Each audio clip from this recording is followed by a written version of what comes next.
Okay, so after probably about a year now of starting the frame of this thing, life has taken hold, but we're back to building. That's all that matters. We got suspension parts. We got a Mustang 2 front end like I discussed before. We got to modify it a little bit. I made the frame a certain width for the sheet metal, but that's not going to work for our suspension components. So we're going to cut these 2 bars out. Nothing major, just a little bit of annoyance. We're going to cut these out, grind the welds flat, and then modify the width of this to fit this. So after a long time, we're going to start this thing. Let's get to building.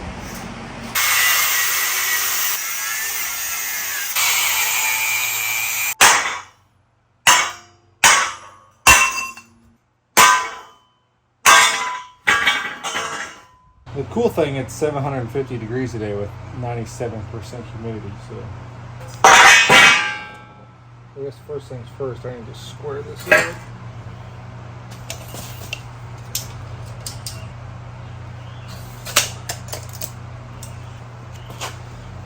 Okay, I gotta take a 1/4 inch off of these.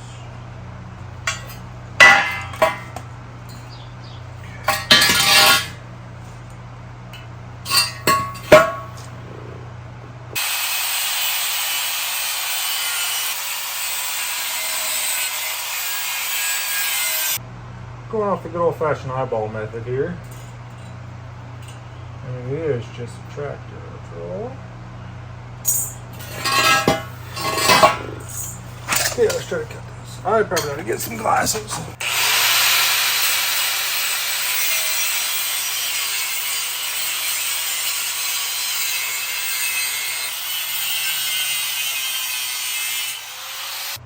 Hot, hot, hot. One notch down, let's go.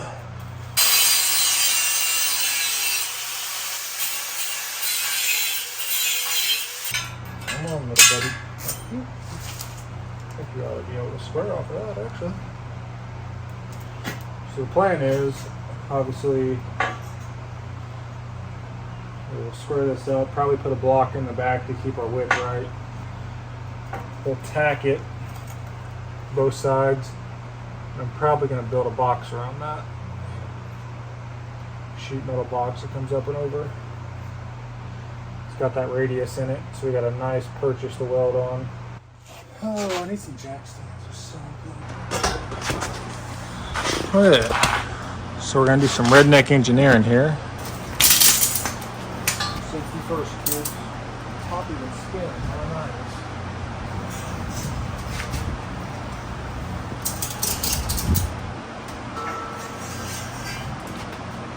Puppet show. A redneck puppet show.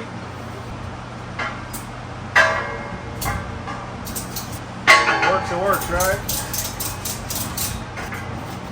Spinning top really adds some dramatic effect.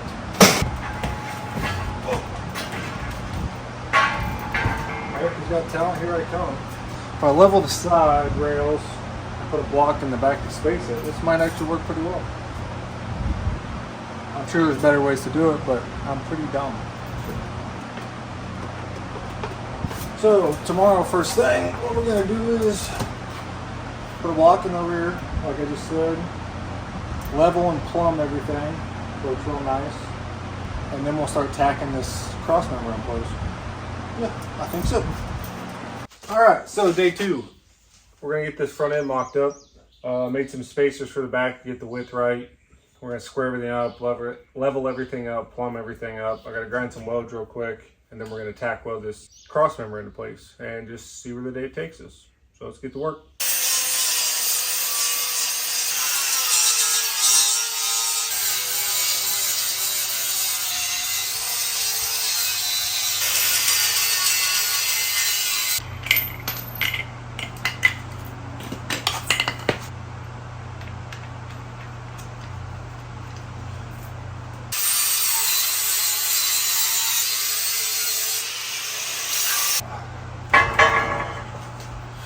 Get one of our tires out here. Now we're trying to get everything square and true. Level, plumb, all that good fun stuff. First, get our spacers in.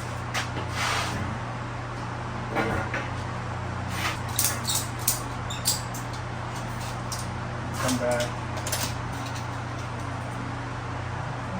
Make sure this is still level. So, I'm going to try to clamp this frame square. This to get a plumb line. Unfortunately, the clamp I can find is the biggest one possible.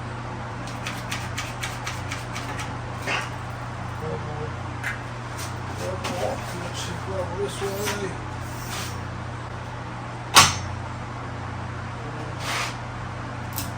Level both sides. We should be able to tack that side and put, and now I'm going to get the welder. Intermission. Okay.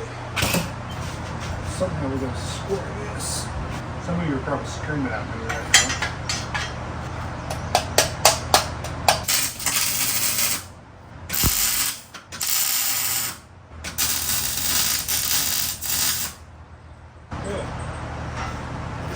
Here we should go to the other side the same way.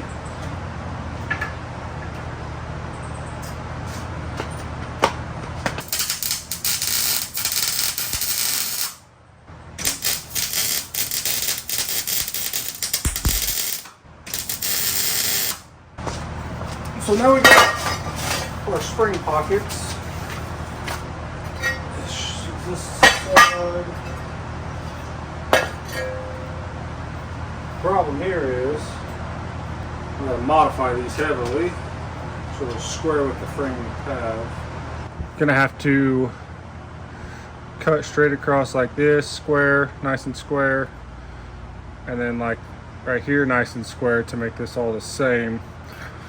So when it sets on the rail, it's nice and square to our frame rails, obviously. So let's figure that out. We're going to start there. I don't think that's right, but we're going to start low. We can always take off more. Let's see what that does. So, cut off wheel. I don't think that's right, but we're going to check. We're going to cut twice. You can always cut more off. You can't always put it back on. So,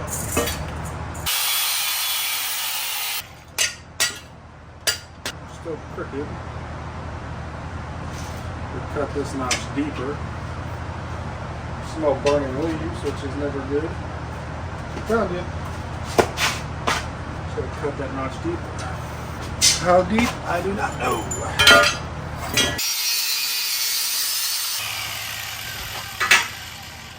Beautiful. Okay, we'll do the same to the other one.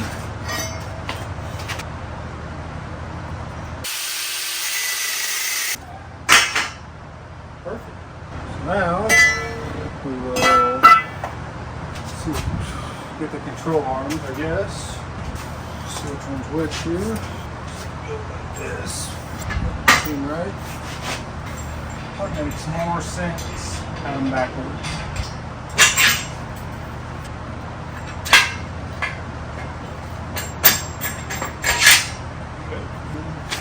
I've got the spring. A lot of figuring in this. Probably going to have to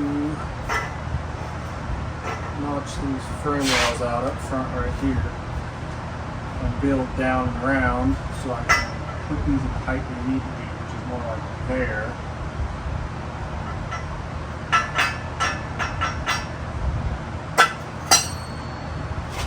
I can always cut coils off if I have to get the right height I want. So I guess that's not a big deal. So I could just leave this and box all this into that. That's an option too, right? Yeah.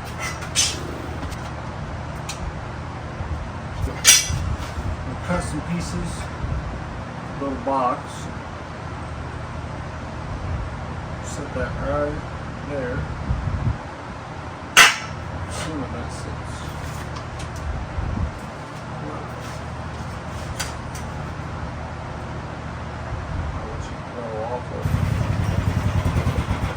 I need your expertise.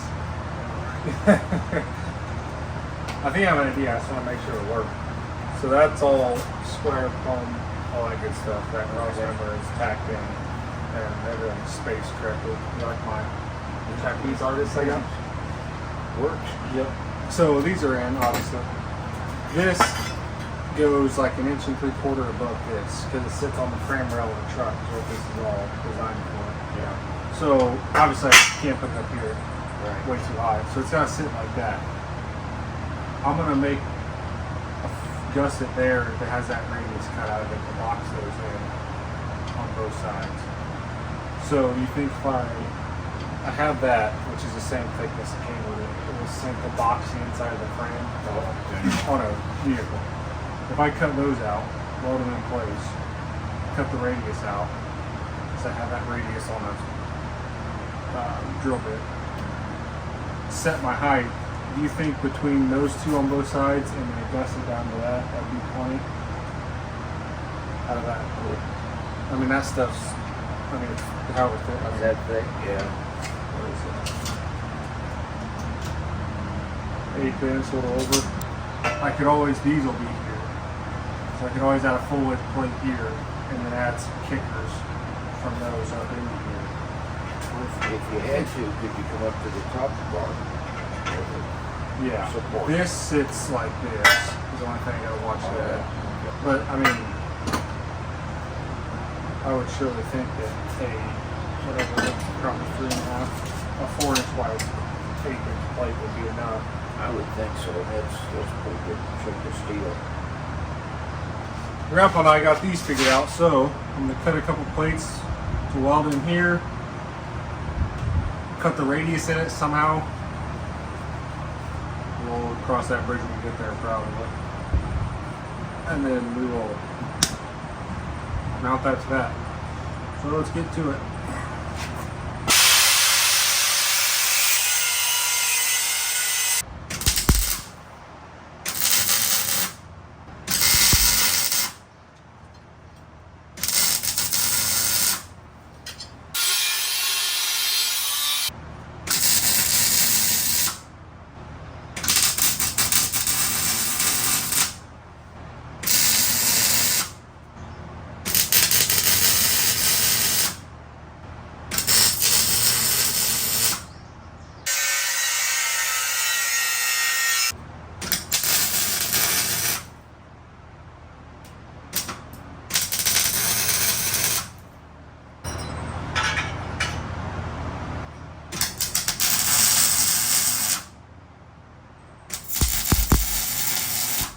Okay, so we got everything boxed in on both sides, just tacked into place.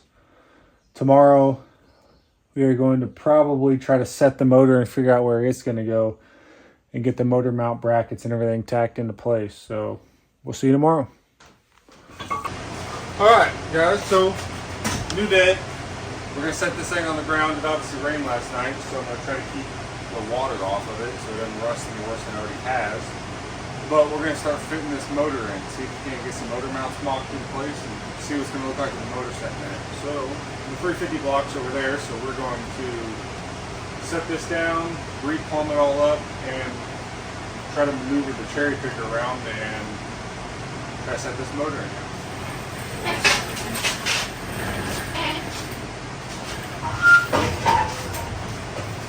I guess I need to take these manifolds off real quick. This all takes care of it.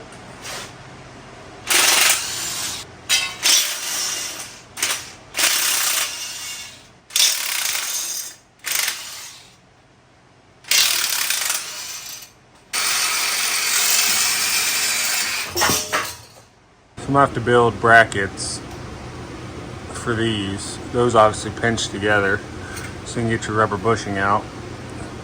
I have to make brackets. They come up, 4 holes for that. See what I have to do to get that right.